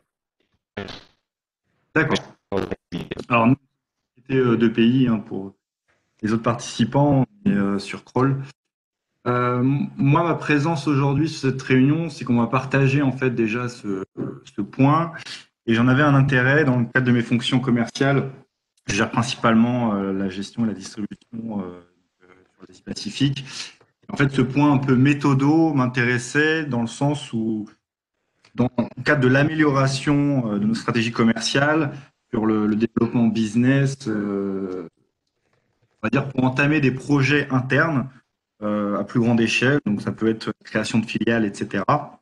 J'avais l'intérêt d'en apprendre plus en fait sur la méthodo pour convaincre en gros nos investisseurs directement en interne. Donc, tout ce que vous avez dit sur justement les étapes sur le plan d'action commerciale, etc. C'est une chose. Et après, c'est comment la retranscrire dans nos équipes, la partager, avoir le même objectif. Et du coup, pour arriver à ça et pour conclure sur un projet à moyen long terme, il faut des outils. On est tous à la même direction et pas faire trop d'erreurs, même si les erreurs apportent. Et voilà, du coup, j'étais présent pour un peu vous entendre et prendre vos recommandations, tout simplement. Ok, merci en tout cas de votre présence et puis bien évidemment bon courage sur la mise en œuvre, en sachant que vous avez dans une organisation qui est structurée, qui a de l'antériorité. Vous êtes fabricant et il y a bien évidemment derrière de la distribution. Enfin bon, voilà, ce sont vos spécificités marché qui vont vous obliger bien évidemment à mettre en place un plan d'action personnalisé. Peut-être un témoignage de votre part ou en tout cas un complément d'information sur quand vous parlez d'outils, vous pensez à quoi en particulier? Qu'est-ce que vous mettez derrière le terme outil? Alors, lorsque je parle d'outils, justement, c'est que, si vous voulez, dans le cadre commercial, on a des objectifs, on se fixe. On veut arriver à un certain chiffre d'affaires ou alors des marges ou autres. On veut atteindre certains clients, etc. Là-dessus, nous, on a notre idée. On sait, on est sur des marchés spécifiques. On se penche sur le sujet. On a nos idées. Après, c'est comment justement le rédiger. Si vous voulez, nous, on fabrique des EPI, on est donc fabricant, on a de la R&D, etc. Selon ces objectifs, donc par exemple, si on vise des clients dans une zone géographique particulière, comment on peut développer nos produits pour ces marchés-là, comment on peut alimenter, on va dire, tout ce qui est outils de communication, etc. Pour en fait transmettre notre souhait, nos objectifs commerciaux, donc plutôt chiffrés, marketing aussi également, mais comment on arrive à passer le message au sein de nos équipes. Donc c'est plutôt en fait la côté gestion de projet, on va dire, partir d'une stratégie commerciale et par les outils, on va dire, de gestion de projet, arriver à en faire une cause commune. Si vous voulez, aujourd'hui, la R&D, si elle vient vers moi en me disant « Ah, tu as un projet 1 qui est lié à un chiffre d'affaires sur une zone géographique particulière, moi, je vais lui dire, ben voilà, j'ai besoin, pour arriver à ces objectifs-là, j'ai besoin de ton soutien, de ta compréhension pour développer ces produits, par exemple. Voilà. Et pour bien qu'ils comprennent, il faut des outils pour justement pas aller dans le faux, en fait, et pas se louper. Voilà comment moi, j'interprète ça. Après... Oui, ma question était plus liée. Alors là, je comprends, parce c'est ce que j'évoquais tout à l'heure en termes d'interaction, d'interdépendance entre les différentes parties prenantes d'une organisation. Moi, quand je vous posais la question sur les outils, c'est simplement comment vous l'avez formalisé, à partir de quoi vous récupérez ces données, comment vous partagez avec. Voilà, c'est ce que j'appelle les outils. C'est à partir de quels outils vous travaillez. Si toutefois ça peut être partagé avec le groupe. Oui, non, mais après, là je reste dans le cas général. En détail, c'est surtout, en fait, comme vous l'avez cité, par exemple, pour la gestion de projet, vous savez, les diagrammes de Gantt, etc. l'idée, c'est que, en fait, la problématique, si vous voulez, que j'ai moi, c'est que je suis dans un cadre commercial, je gère un projet. Comment on rentre dans un projet commun avec des gens qui ne sont pas justement dans la fibre commerciale, par exemple. Et voilà, c'était pour prendre des inputs de votre côté, voir s'il n'y avait pas des idées qui auraient pu arriver.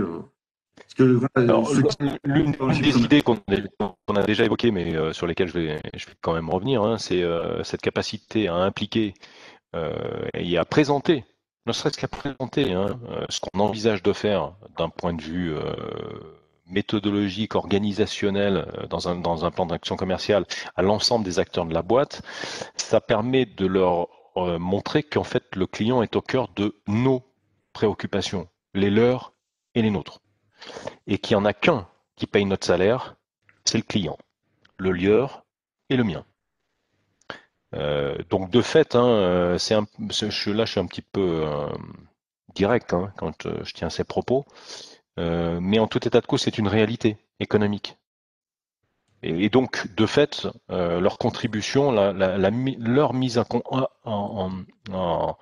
la sollicitation que je vais avoir à leur égard, elle a pour vocation de satisfaire cet objectif final pour nous permettre de vivre, de croître, de créer de la valeur hein, au niveau de notre organisation et à l'issue de cette création de valeur, de pouvoir bien évidemment en bénéficier, puisque la valeur, elle se partage, hein, en principe.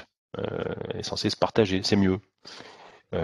Donc voilà, associé, après on est vraiment sur des problématiques là qui n'ont plus rien à voir avec des outils, ce sont des problématiques de management hein, d'une organisation, de communication interne. Je vais vouloir et pouvoir mettre les gens en mouvement dans un objectif commun, sous réserve bien évidemment que cet objectif commun ait du sens pour eux, hein, de la résonance positive, pour qu'ils puissent prendre du plaisir et se mettre en mouvement plus facilement.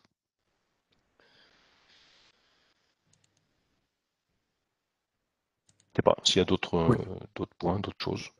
Non, en tout cas, merci pour cette présentation. Hein, avec plaisir. Une vue globale et très pertinente. Ce n'est que le fruit des expériences. Donc, il y a beaucoup de bon sens hein, derrière tout cela, hein, mais c'est ce qu'on retrouve aussi comme tendance, hein, si je peux digresser un petit peu, mais dans la fonction commerciale. Revenons souvent à du pragmatisme, du bon sens, et on s'aperçoit que derrière, ça se décline plus facilement, ou en tout cas, ça se déroule plus facilement dans les organisations. Donc un plan d'action co, là, dans ce qui vient d'être présenté, c'est pas une usine à gaz, c'est pas fumeux, c'est assez simple hein, dans sa mise en œuvre. Enfin, simple. Encore faut-il le faire et bien le faire, mais en tout cas, c'est accessible, j'allais dire, à tout à chacun. Voilà, c'est très accessible. Et donc c'est important de revenir sur cette notion et de conserver cette notion de bon sens, de pragmatisme hein, dans ce que l'on met en œuvre pour éviter d'avoir des trucs qui portent à la volo et sur lesquels on se dit mais attends, quel est le retour sur investissement que je vais avoir qui me prend plus de temps que l'effet positif.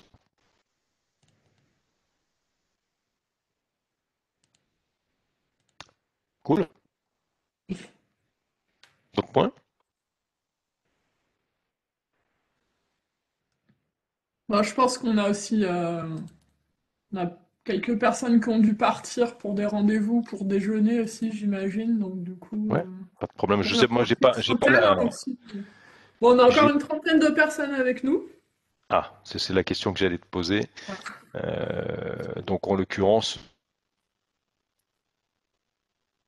on profite de cette prise de parole pour nous expliquer hein, des choses. Chez Air Liquide, par exemple. Chez Primo Indé, par exemple.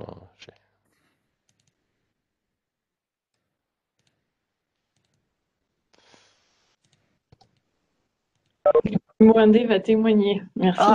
Ah Dans la personne d'Isabelle Desvents. un témoignage pour dire que c'est un travail de fond à mettre en place. Saisonnier, oui, puisque bien sûr, c'est lié soit à des événements comme une préparation de levée de fonds pour lequel il faut travailler un business plan assez micro, ou alors pour préparer un budget, quoi, pour N+1. Et en effet, se mettre en capacité de numérer, de budgétiser, de responsabiliser les acteurs, etc. Ça, c'est un travail qui se fait sur plusieurs sessions. Déjà parce qu'on a besoin d'avoir l'esprit clair, quoi, hein, sur les moyens qu'il faut qu'on utilise pour servir ce plan d'action commercial. Et nous, quand typiquement on est dans une start-up avec un produit qui est quasiment industrialisé, on a un modèle de business sur on va dire, plutôt du prospect, du grand compte, etc. Donc, ça oriente déjà pas mal ce qu'on a à faire d'un point de vue commercial, mais on a aussi tendance à être très ouvert aux opportunités et dont tu parlais d'écoutage. Et ça, c'est quelque chose qui arrive assez fréquemment parce que on a un plan et puis au cours de l'année, on a une opportunité et puis comme dans une start-up, on a un esprit assez ouvert à tester de nouvelles choses, et ben on a tendance à se laisser embarquer en fait par nos prospects, par cette créativité, cet enthousiasme, etc. Et on a du mal parfois à revenir dans le plan. Et donc c'est toute l'utilité du pilotage en fait, hein, du plan d'action commercial au-delà de l'établissement qui est quand même un gros travail. Le pilotage, il est clé pour pas se perdre en fait dans les actions commerciales qui ont été à un moment ou à un autre définies. Voilà. Je témoigne de ça parce que parfois on a du mal à mettre en place des indicateurs quand on démarre une activité commerciale, même si on les a pratiqués par ailleurs, mais quand on rentre dans une start-up où on part de zéro, les indicateurs qu'on avait l'habitude d'utiliser, ils sont pas toujours les plus pertinents, quoi. Oui, il faut les personnaliser complètement en fonction de son activité, de son écosystème, hein, et de l'offre, des segments que l'on adresse, etc. Il faut vraiment les personnaliser, ces indicateurs. Moi, je retiens en tout cas deux éléments, hein, sur lesquels on va renforcer ton témoignage. Le premier, c'est que revenez à l'enjeu. C'est-à-dire que si l'opportunité qui arrive est contributrice de l'enjeu et de l'objectif, et que vous en êtes intimement convaincu de manière collégiale, à ce moment-là, il faut prendre. Si c'est du domaine de la satisfaction intellectuelle, c'est sympa, mais peut-être que ça ne me permet pas d'atteindre l'objectif. Alors, sauf si vous me dites, l'objectif et l'enjeu, c'est ma satisfaction intellectuelle. Auquel cas, je gère l'opportunité. C'est pas grave, hein. C'est juste une question de choix et de bonne orientation en fonction de l'enjeu que représente, qui est en face de moi, et donc en l'occurrence de sa contribution. Voilà le premier point. Et effectivement, le deuxième point que je voulais évoquer dans ce que j'entends, il est nécessaire qu'il y ait un arbitrage, voire le cas échéant, j'ai dit tout à l'heure, juge-arbitre. Il y a certains sports où il y a l'arbitre, enfin une forme d'arbitrage, alors individuel, c'est-à-dire son libre arbitre, d'accord, moi j'arbitre, hein, de ce qui me semble prioritaire ou pas, puis après il y a un regard critique, et puis de fait, oui, bien sûr.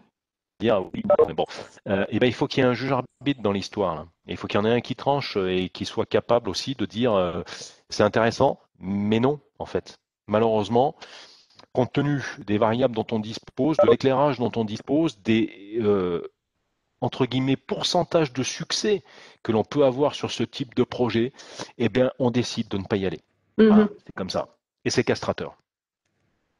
Absolument. Mais nécessaire. À la survie, ouais. Ouais, c'est absolument ça. Ouais. Ok, super, merci Isabelle. Merci pour cette présentation très exhaustive. Merci. Il reste quelques minutes. Si certains d'entre vous ont encore des choses à échanger, à partager, hein, n'hésitez pas.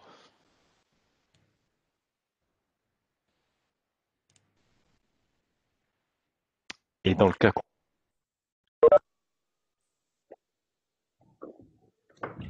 Bonjour. Oui. Bonjour, vous m'entendez bien? Oui. Oui, bonjour. Moi, je suis arrivé, je m'excuse, je suis arrivé un petit peu en retard. J'en profite pour remercier Anne Boudillon d'ailleurs de son invitation. Je me suis connecté, vous avez été en contact avec Suzy Mackennis, mon associé, Anne. Oui, tout à fait. Voilà. Bienvenue et merci pour les merci. Donc, merci beaucoup de nous avoir conviés. Et donc, c'était le premier atelier. Donc, pour nous, c'était une découverte. Merci pour cette présentation, Yvan, qui était très claire, même si je suis arrivé un peu en retard et je m'en excuse. Est-ce que j'avais une question un peu simple? Est-ce que vous allez diffuser du coup vos slides et votre présentation aux participants ou comment ça se passe? Alors, ça a été enregistré. Donc, ça sera à votre disposition. Je dis ça sous le contrôle de Anne. Tout à fait. Alors, j'ai eu des petits soucis en début de session, mais la grande partie de la présentation est bien enregistrée. Et effectivement, elle sera donc en accès sur la plateforme Ecobiz. Donc c'est vrai, par contre, ça, c'est un accès qui est permis aux adhérents et aux partenaires Ecobiz. Voilà. D'accord. Et d'accord, donc nous on est un jeune cabinet où on accompagne nos clients entreprises là, dans la valorisation de leurs déchets. Et c'est vrai que le sujet du plan d'action commercial est un vrai sujet chez nous. Euh, et on travaille un petit peu sans vraiment d'outils, mais avec notre Bon sens. de grand groupe, on va dire, et un peu au feeling. Et donc, c'était intéressant d'avoir vos conseils. Donc, merci beaucoup. Avec plaisir.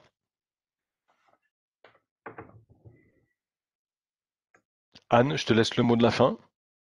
Oui, et bah écoute, pour conclure, un grand merci à toi, hein. Bon, on l'a déjà tout dit, mais cette présentation était vraiment très exhaustive, très intéressante. Vous avez les coordonnées de Yvan si toutefois vous voulez creuser un peu plus dans vos activités. Toutefois, vous savez que moi, ma mission, c'est aussi la mise en relation, donc j'ai aussi les contacts de tout le monde. Et voilà, bah, c'était un atelier donc, qui était organisé par le club entrepreneuriat, mais qui a été aussi ouvert au club marketing, communication commerciale. Je vais vous envoyer un compte-rendu de la réunion. Je vous remercie à tous pour votre confiance et bien sûr, vous n'hésitez pas à me contacter si vous avez besoin d'informations sur le commercial. Si vous souhaitez qu'on planifie d'autres ateliers dans la continuité de celui-ci, si j'ose dire, parce que sur les aspects commerciaux pour les entrepreneurs, on a le choix. Je sais qu'on m'avait demandé un atelier sur transformer ses entretiens de vente. Donc ça, sur les aspects commerciaux, ça c'est un atelier que j'ai en tête. Yvan a insisté aussi sur les objectifs. Et dans 2 semaines, on va travailler avec une intervenante sur les objectifs, la mission de l'entreprise. Et du coup, voilà, j'attire votre attention sur cet atelier qui, je pense, va avoir un très très bon contenu qui sur certains aspects pourrait être complémentaire avec celui d'aujourd'hui. Euh, Ça paraît un peu béaba de dire qu'il faut avoir des objectifs pour se lancer, mais concrètement, quels sont-ils, comment on les définit et quelle est la mission que l'on se fixe pour son projet? C'est aussi la boussole de l'entreprise, c'est aussi ça qui permet de se raccrocher en des temps difficiles, par exemple, comme actuellement. Donc voilà, si vous voulez des informations sur l'agenda Ecobiz à venir, je vous invite à voir sur le site. Voilà. Sinon, bah, je vous dis à tous bon Super. appétit et merci beaucoup.